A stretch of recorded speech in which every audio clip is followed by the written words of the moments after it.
Muy buenas tardes, mi nombre es Carlos Javier Cardoso Pérez. Bueno, voy a explicar un poquitito algunos detalles con relación a la empresa Carsa y su vínculo con otras empresas, principalmente bancos y financieras. Bueno, ustedes habrán visto la primera parte de Carsa y Asociados, en donde de alguna u otra manera explico los vínculos y los problemas que yo tuve con varias entidades financieras. El primer problema que yo tuve fue con Banco Itaú, que me llamó primeramente en diciembre del 2020 a decirme que supuestamente yo estaba sobreendeudado. Hasta ahora yo no entiendo sobre qué base ellos establecieron que yo estaba sobreendeudado. ¿Por qué digo eso? Porque antes de iniciar la pandemia, yo con el Banco Nacional de Fomento en diciembre del 2019 asumí dos préstamos en paralelo, un préstamo de 10 millones y un préstamo de 15 millones. De hecho, yo en ese momento también tenía otras deudas. Tenía la deuda del Banco Itaú, tenía la deuda del Banco Familiar, de otras entidades financieras. Y como en ese momento a mí me estaba dificultando pagar otras cuentas, dije, bueno, voy a usar el dinero que no le pagué al Banco Nacional de Fomento, que también ese dinero que no le pagué, esos montos están registrados o estaban registrados en la central de riesgo del BCP. Figuraba 1.050.000 guaraníes, ¿verdad?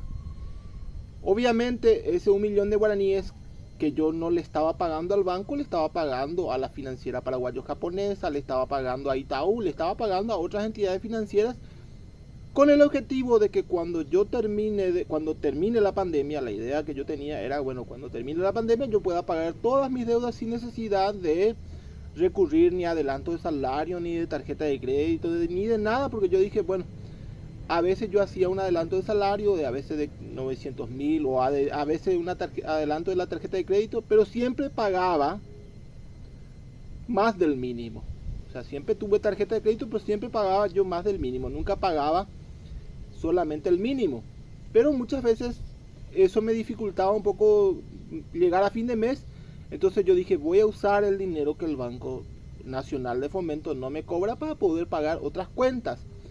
Y dije también en ese momento, además, bueno, como yo soy docente y como los docentes durante la pandemia fuimos el último grupo económico en volver a la presencialidad, obviamente yo no me iba a la oficina o me iba día de por medio o semana de por medio, ¿verdad?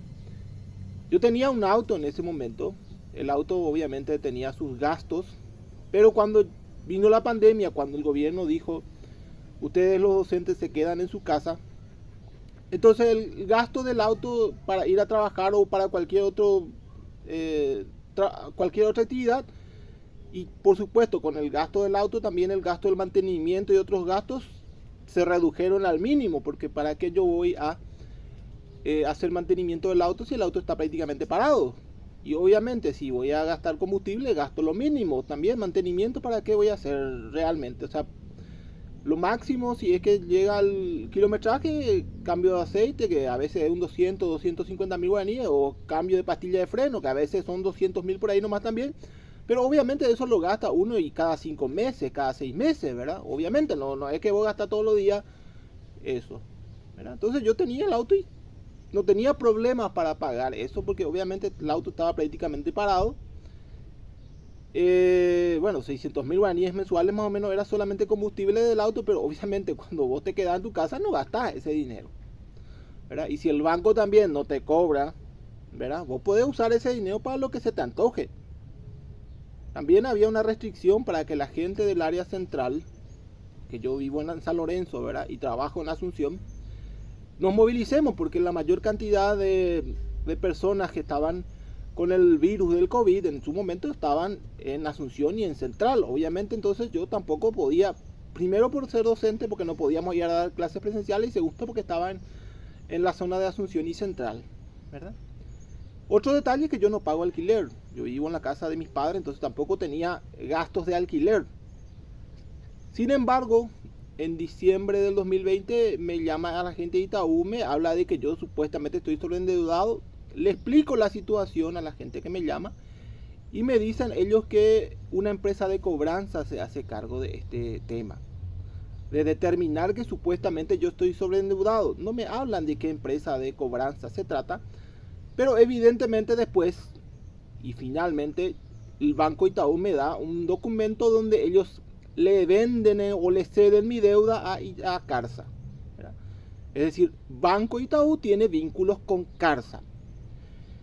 Esto es algo que a mí me hubiese gustado que Itaú desde un principio me informara, porque ellos en ningún momento dado me dijeron nosotros compartimos tus datos con Carsa y Carsa calcula mal las cosas.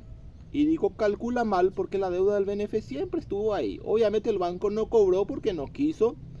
Yo esa deuda tenía a 3 años de plazo, la deuda del BNF. Cuando vino la pandemia, obviamente tenía la tercera cuota de los dos préstamos. Tenía la tercera cuota del préstamo de 10 millones, la tercera cuota del préstamo de 15. Y no tenía problema para pagar. El banco me ayudó de esa manera, de postergando el pago. Y yo dije, bueno, eso el banco me va a cobrar, como son 3 años y la tercera cuota recién, el préstamo del BNF se iba a convertir en 36 meses. Así que lo que yo no pagara en ese momento lo iba a pagar al final del crédito, que eran 3 años después. O sea que a partir de diciembre del 2022 yo me iba a empezar a preocupar por las cuotas pendientes, ¿verdad?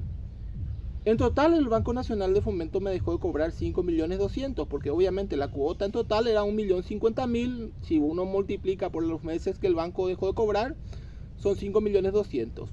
Adicionalmente, obviamente, también como yo no gastaba prácticamente por combustible, por gastos, digamos, y por ir a la oficina, que a veces uno va a la oficina, cena alguna cosita, merienda, lo que sea. Nada de eso yo no tenía de gastos, porque yo trabajaba prácticamente desde mi casa. Podía estar ahí en mi casa acostado y seguir estar trabajando sin ningún problema. Sin embargo, todo esto también, después yo tuve problemas con Carsa, porque yo también era cliente de Ceduo Préstamos, la empresa de Carsa, digamos. Y resulta que ellos también transfuguearon la información y resulta que compartieron datos con Banco Río. Mala manera de conocer a un banco como Banco Río y de ganar clientes, si solamente a través de Carsa ganan clientes los del Banco Río. Y si además van a ser realmente hijos de puta, con el perdón de la palabra, para hacerle la vida imposible a un cliente por 2,5 millones, porque 2 millones es lo que figuraba la deuda del Banco Río en el informe del BCP. ¿Cómo yo sé eso? Porque cuando me empezaron a armar problemas, cuando Itaú me empezó a armar problemas, cuando Carsa me empezó a armar problemas, yo empecé a pedir informes a través de una empresa que es Coeyu, Red de Contención Social. A través del licenciado José Cáceres empecé a pedir informes en el BCP, pedí informes en el BCP, en la parte judicial, si tenía alguna demanda, para tratar de entender por qué la gente estaba calculando que yo tenía, no sé, 150 millones de deuda, omitiendo que el 30 millones siempre fueron del BNF. O sea, yo ahí me llama la atención eso, ¿verdad? Entonces yo dije, ¿de dónde sacan esta gente el cálculo de endeudamiento de disparates que dicen, ¿verdad? ¿De dónde sacan esta información? Porque a mí no me cerraba la cuestión si es que la deuda del BNF siempre estuvo ahí, que el banco no cobró porque no quiso y el banco siempre iba a cobrar. O sea que eso, yo siempre fui consciente de que el banco iba a cobrar. O sea, tenía 3 años de plazo, tenía más de 30 meses para pagar, así que no había ningún problema en ese sentido. O sea, yo ahí no entiendo de dónde sacaron ellos sus cálculos de endeudamiento, ¿verdad? Bueno, yo tuve problemas serios con Carsa. Obviamente yo realmente tuve que vender mi vehículo para poder cancelar esos 2 millones, 2,5 millones que ellos transfuguearon entre Carsa y Banco Río. Y hice la denuncia en la SEDECO y todo eso. Lo que pasa es que demasiado tiempo lleva todo eso. Hacer una denuncia en la SEDECO y demandarle a esta gente, que era lo que correspondía, me iba a llevar 3 años. Tuve que llegar a un acuerdo con Carsa fuera de la ley, porque lastimosamente si uno va a ir por la parte legal, uno tiene que pagar abogados, tiene que aguantar 3 años de estar lidiando procesos judiciales y todo eso. Entonces era imposible ya para mí en esa circunstancia, después de haber vendido mi auto y después de todos los problemas que tuve, ¿verdad? Y lastimosamente también en todo este proceso yo tuve la mala suerte de encontrarme con empleados o ex empleados de Carsa y de Banco Río en Financiera Paraguayo Japonesa. Y los de Financiera Paraguayo Japonesa son gente que increíblemente ni si le mandas por la cara los documentos no te van a ayudar. Ellos ni qué pollo al espiedo como dan vuelta para resolver los problemas. Increíble. Financiera Paraguayo Japonesa, yo confié en ellos. Al final ni si le denuncié ante el BCP, porque yo tenía la documentación con relación a todo esto de la... De hecho que todo esto que yo estoy contando ni siquiera debería explicar, porque se supone que ellos deben manejar esa información, ¿verdad? Increíble es cómo se maneja la gente en el sistema financiero paraguayo. Yo me cansé de ir a hablar en las diferentes entidades financieras. La única entidad financiera que yo creo que me ayudó o que intentó, por lo menos aparte del BNF, era el Banco Familiar. Y también Crédito Amigo, que también intentó ayudarme, ¿verdad? Pero después yo me iba a gastar saliva al pedo. Me iba a perder mi tiempo en diferentes entidades financieras. Y con lo de Financiera Paraguayo Japonesa me di cuenta, ellos tienen vínculo directo con Carsa. Porque el asesor de cobranzas que a mí me atendió de la Financiera Paraguayo Japonesa, de hecho que en Financiera Paraguayo Japonesa nada funciona bien. Tenían una gerente que más o menos entendía la situación, pero finalmente ella, no sé si renunció o le sacaron, realmente no sé. Pero ella la única que más o menos entendió la situación e intentó ayudarme. Después vino el nuevo gerente que le trajo aparentemente también a este asesor de cobranzas, Raúl Rolón, que trabajaba para Carsa, que gracias a Dios me recibió con una remera de Carsa, y ahí empezó el problema con ellos también. Porque a mí me llamó demasiado la atención todo el manejo que tenían y cómo estaban calculando las cosas. Entonces, gracias a Dios tuve la suerte de que me encontraron, les encontré con la remera de Carsa, y ahí toda esa desconfianza que tuve también por todo lo que yo viví con Carsa, con Banco Río y todos los problemas, empecé a investigar al gerente Luis Salinas. En Daipori y en Diyecuera ni he denunciado a la gerente P para que te solucionen enseguida los problemas. Financiera Paraguayo Japonesa no es así. Y en el caso de Itaú, realmente yo obviamente no puedo entrar a ir a Telefuturo ni a los medios de Bierzi, donde ellos tienen convenio con Super 6, con Stock, lo que fuera, a hablar mal de Itaú. Pero realmente Itaú me decepcionó muchísimo.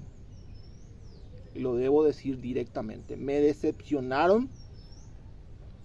Y bueno, por suerte no va a haber nuevamente una pandemia, ¿verdad?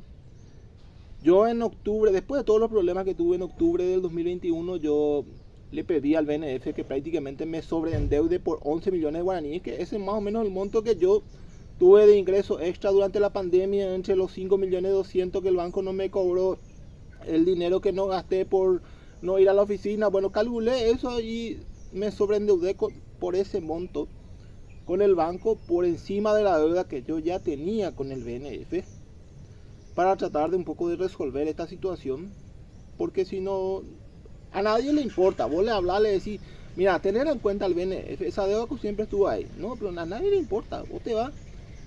Hoy tengo una empresa, una casa de electrodomésticos, que yo ya presenté una queja contra ellos en la SEDECO. Ese caso probablemente va a ir ya por una demanda por daños y perjuicios, lastimosamente.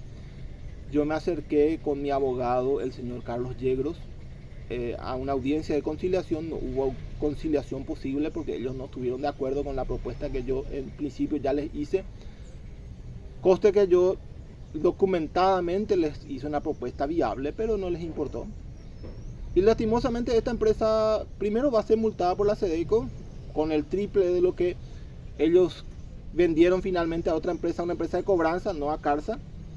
Pero ellos van a ser multados, la empresa originaria va a ser multada, y aparte de eso yo le voy a demandar con hasta 34 millones de guaraníes por omitir la información que yo les facilité, porque la ley dice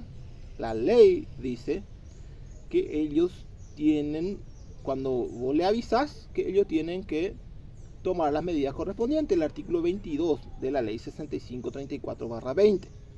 Yo les avisé, le dije, vos no podés hacer esto, no, pero nuestras normas, y con nuestras normas muchas empresas te joden la vida.